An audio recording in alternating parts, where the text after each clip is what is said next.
Hello, hello, hello সবাইকে। আর দেখো আমাদের বাড়ি কি পরিমাণে বৃষ্টি হচ্ছে। আমাদের বাড়িতে না সব জায়গাতেই বৃষ্টি হচ্ছে।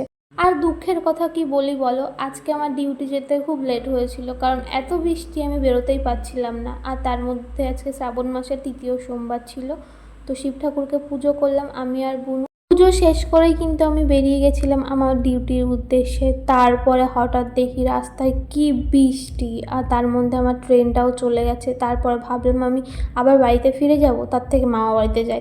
মামা বাড়ি যেতে গিয়ে কিন্তু রাস্তায় মামি আর ভাইয়ের সাথে দেখা হয়ে গেছিলো। ভাইয়ের জুতো জলের মধ্যে চলে যাচ্ছিল, এত বৃষ্টি, এত জল জমেছে। আর আজকে কিন্তু আমার ভাইয়ের পরীক্ষা ছিল। দেখো আমার ভাই কত স্ট্রাগল করে, বৃষ্টিতে ভিজে জল থেকে পার হয়ে বাড়ি যাচ্ছে পড়ে, তারপরে স্কুলে যাবে পরীক্ষা দিতে।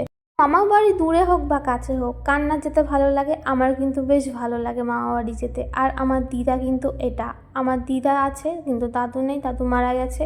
তারপরে আস্তে আস্তে আমার টাইম হয়ে গেল, তো বেরোতে হলো। এই দেখো আমার স্টেশনে আমার বান্ধবী একটু ভিডিও ক্লিপ করে দিয়েছে, তারপর আমি কিন্তু চলে এসেছি আমার শপে। আর হ্যাঁ, তোমরা সোমবার করলে কি কি খাও সেটা কিন্তু অবশ্যই কমেন্ট করে জানিও। আমি কিন্তু এখন ডালিয়া খাচ্ছি। আর জানো তো, আগে কিন্তু আমি ফল খেয়েই থাকতাম। তারপরে না আমি একদিন ট্রেনে মাথা ঘুরে পড়ে গেছিলাম, তো তারপর থেকে মা বলে ফল খেয়ে থাকতে হবে না, ওই জন্য ডালিয়া করে দেয়। আর ডালিয়াও খাই, ফল খাই, কখনো ছোলা ভেজানো, বাদাম ভেজানো, এইগুলো খেয়েই থাকি। আর আজকের ভিডিওটা কেমন লাগলো অবশ্যই কিন্তু সবাই কমেন্ট করে জানিও। টাটা, বাই বাই, সবাই খুব ভালো থেকো।